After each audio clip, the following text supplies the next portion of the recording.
We're sorry. 23 Figures is recording right now. At the tone, please record your voice message. When you are finished recording, you may hang up or press pound for more options. What's good, my guys? Welcome back to the episode of 23 Figures with your girl Z, and I hope it sounds a little bit clearer. It better sound clear, I would hope, because I have brought a new podcast mic. Yeah, the last podcast mic I brought, it is somewhere still at the beach. Didn't lose it, okay? Did not lose it, but it is at one of my friends' houses, and I cannot get to their house right now because currently I am in grad school. Yeah, love to see it.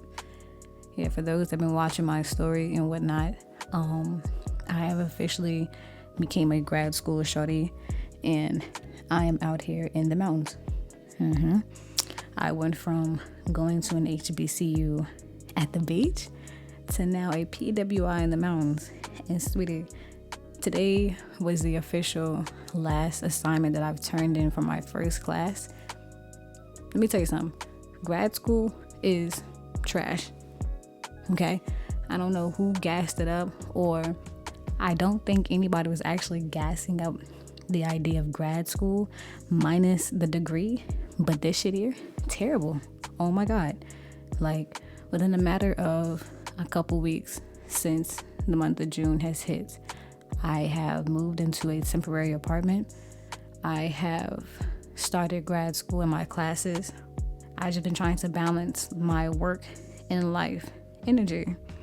And when I say, like, if you don't have a passion or a real reason to fully be in grad school, don't do this shit, bro.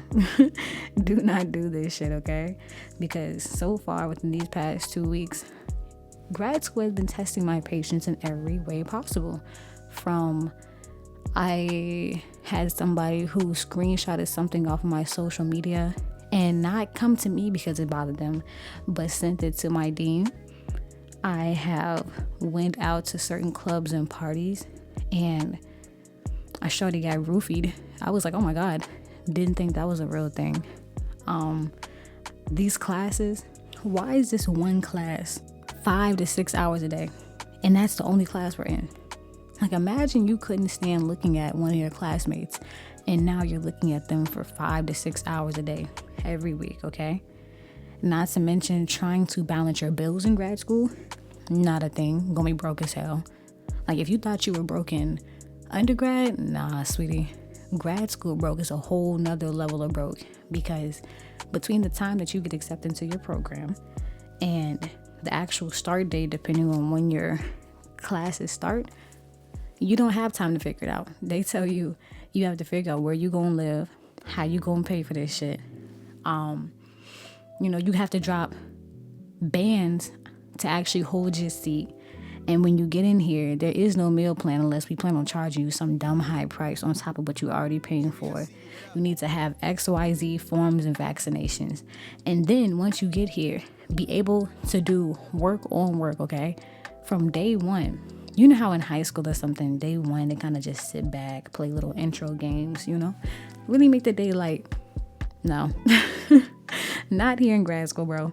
When I tell you, from day one, we walked into class, and the teacher, she was so sweet. She was like, oh, welcome to my class. We can be on first name basis. And I'm like, okay, she cool.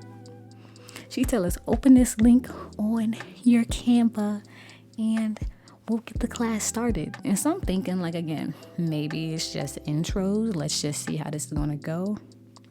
Sweetie, why was there, like, a brain dump on this Word document, okay? Shawty not only had 2, maybe 3 projects assigned on the first day. She had 4 lectures. She said somebody's going to take notes, so sign your name up. She looked at it and she was like, also too, these are all the things you're going to need for your other classes, so start taking notes on them now. And then on top of that, we'll have like a 10-minute break, come back to it, hop into part 2, and then we have a group activity. What? What do you mean? What do you mean? And then let's be for real, bro. There is not that much knowledge in the world where every single day You think I'm going to be sitting in this classroom and you have my undivided attention for 5 to 6 hours, okay? 5 to 6 hours? Really? And even then, like around the 2-hour mark, that's when I stopped paying attention. Like, it's so funny because every day so far in my class, a couple of my classmates have been like, oh my God, Z, like, I'm so happy you're part of this class and you're, helping me relate, because bro, every single day when I see you asleep, you make me feel good that I'm not the only one falling asleep. And I'm looking like,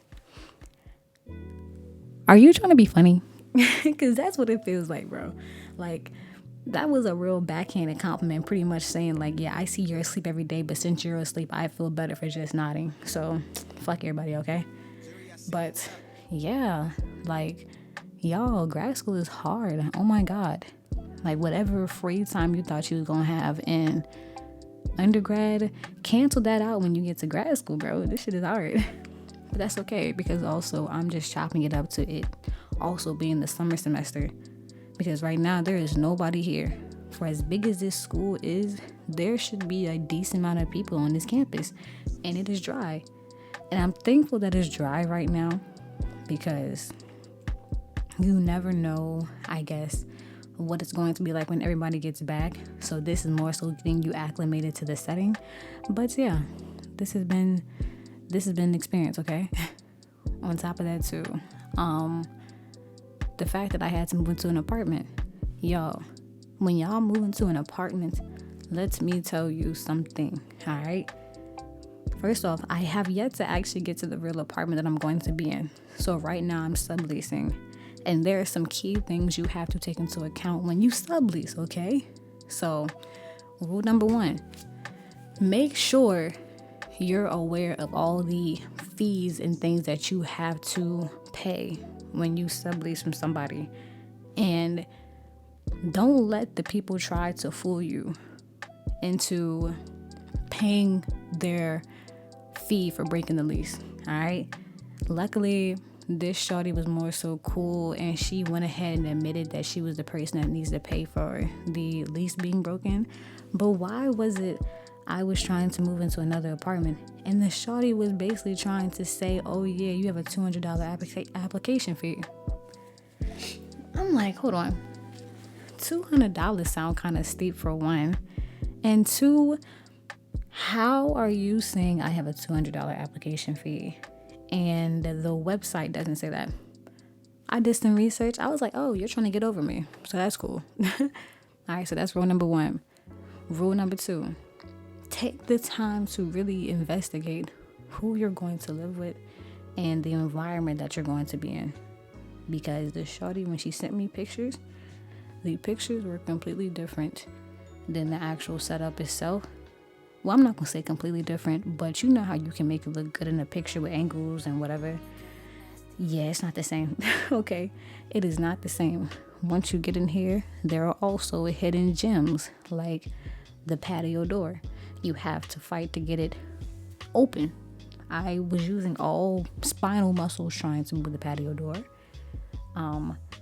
The bathroom, look closely at the bathroom, okay? The bathroom may look decent, but look, okay, look at the bathroom as far as what's really in there. If there's a plunger, if there's a toilet brush, look at the cleanliness of things. If the shower curtain is pulled, like closed, look at that shower, okay? Like, get into it so you can see where you're going to be pretty much getting clean yourself. And observe your natural surroundings, because not everything that glitters is gold. And seeing $410 a month and getting here, I was like, oh, that's not crazy, that's a good price. But then the more you start realizing that there are errors in the apartment, you start to realize why it is $410 a month.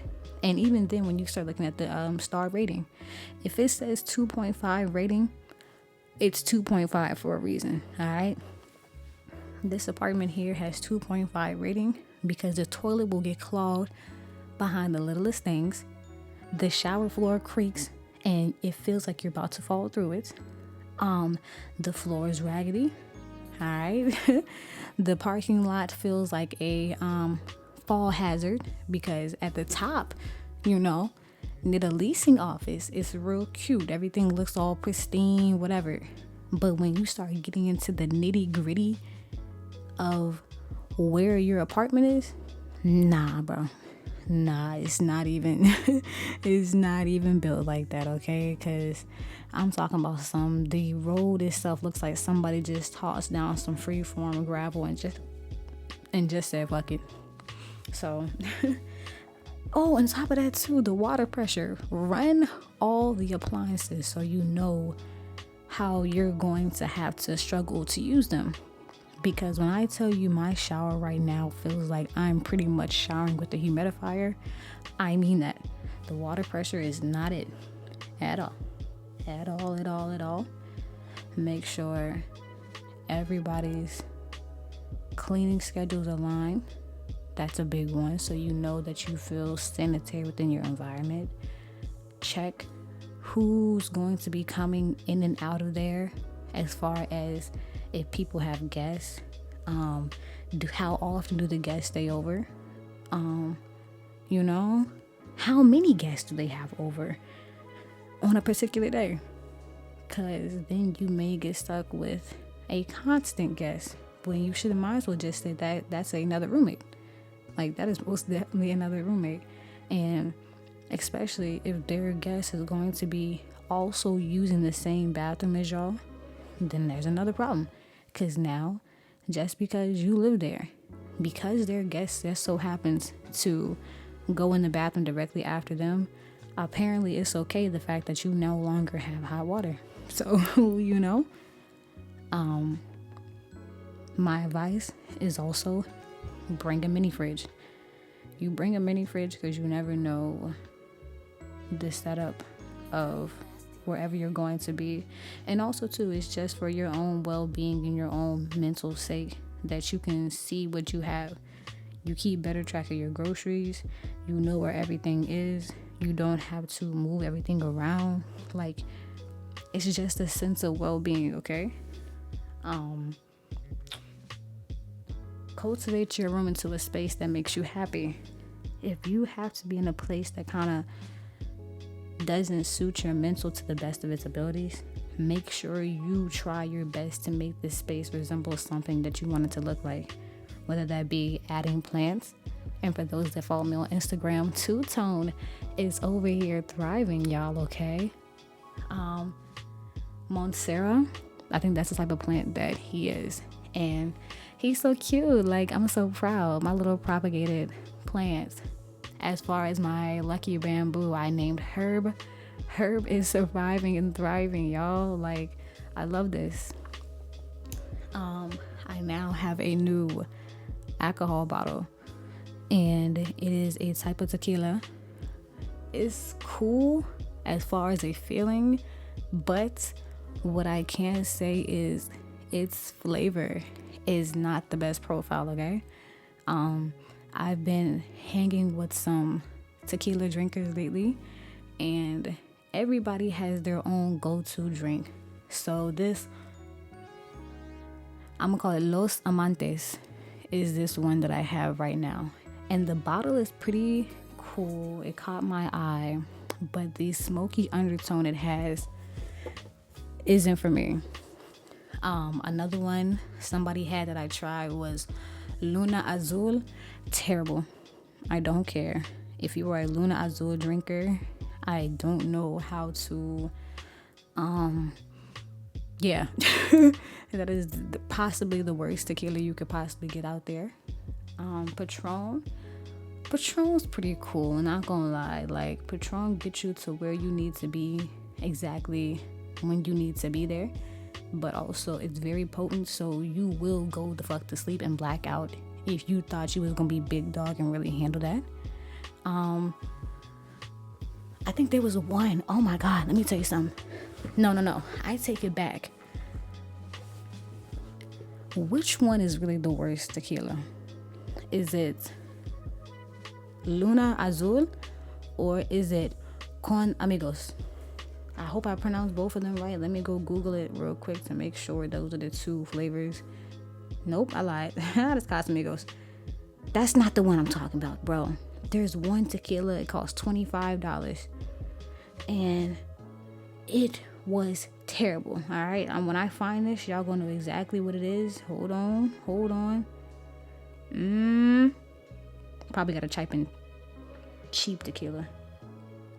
That's what it is.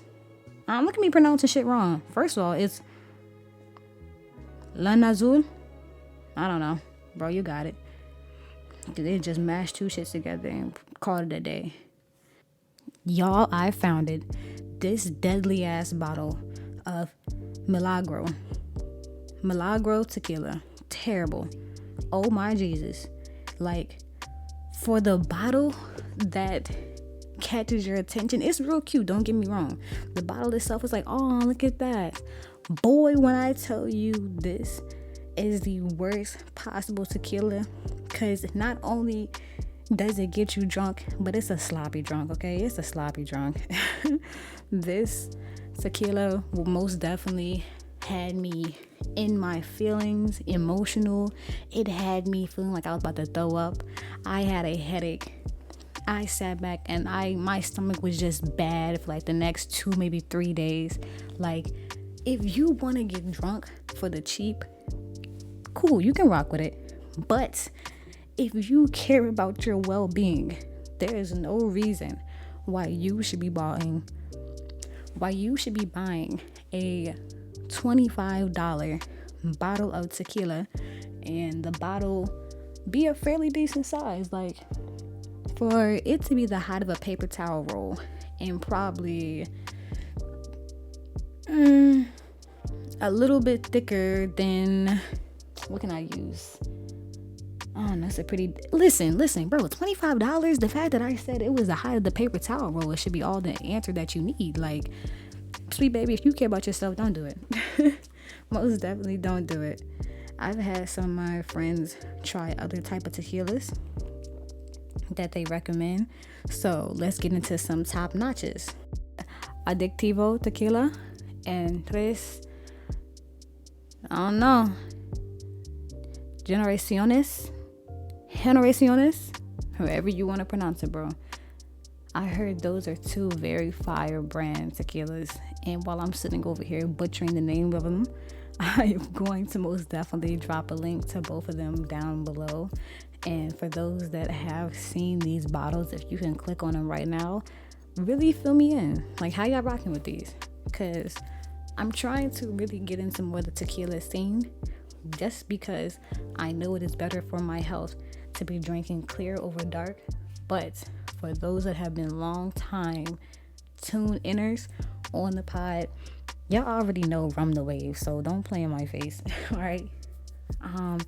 As far as me existing here in grad school so far from what I've learned about my 2 weeks since I was off topic, so far what I've learned about in conclusion of my 2 weeks here, I have learned, 1, find you a solid individual you rock with and make that your person, okay?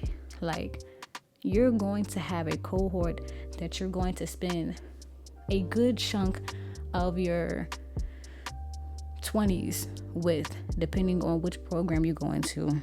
Like, you're going to see these people day and night. Sometimes they may be your roommates, but if you find one solid individual in the program, rock with them the long way, and y'all bring each other up. 2, when you're entering into a new environment, you have to enjoy the period that you're in.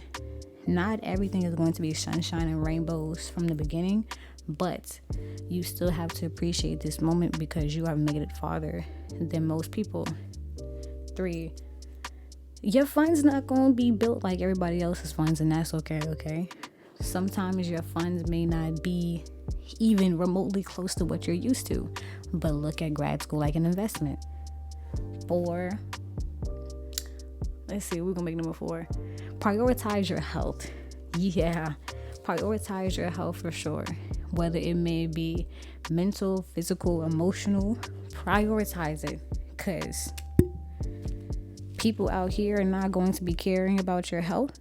So who's better to say, make sure you're good than you, you know? 5, stand up in the classroom. 9 times out of 10, if you got the answer, don't be trying to be cool. Don't be trying to be shy. Like, really be that person to get out there and really put your word out there, bro. You can be top notch in your class and fuck what everybody else thinking inside their head, because if you know the answer, why not say it? I don't care if everybody else is out here being scary. You better go out there and shine, okay? They're gonna be like, oh, you talking too much. Sweetie, why aren't you talking enough? That's kind of how I view this. I'm over here right now in my class, and my hand go up quick. And I'll give people chances to answer it, but I'm not going to sit over here in the class that I paid good money to be in and not say anything, huh? Like, what I look like? So, speak up. Also, too, if you have a question, ask, because while everybody else is trying to sit up all high and mighty, thinking they don't want to look crazy, sweetie, I'd rather look crazy and ask the questions I need to ask in order to get me to the destination I need to be in than sit back, try to pretend like I know it all, and then miss an assignment, and then later on try to explain to my teacher, well, how come you didn't ask? Because I didn't know how you were going to respond. No, they don't arrive at that. They just look at you, shrug their shoulders, and hand you that smooth 0, okay? So, and my final one, put your social media on private, okay? Put your social media on private, and if you have anything that you do not want your classmates or anybody else to really see, put it in a spot. If you must leave it up, if you really must leave it up, put it so that they cannot see it, okay? So, yeah. To be continued. Wish me the best of luck on this new journey that I'm starting, and I will most definitely keep y'all updated as far as how my experience is going. Hopefully I can get one of my friends on here to really kick it too and tell you about her experiences. And yeah, other than that, thank y'all for tuning in. Again, any tequila recommendations, most definitely drop it in the comments so that I am more aware of it. And I will catch y'all on the next episode. Bye from a grad school shawty. You've finished recording your voice message. Check the description box below for more options. Don't forget to leave a rating and comment, and y'all be easy. Bye.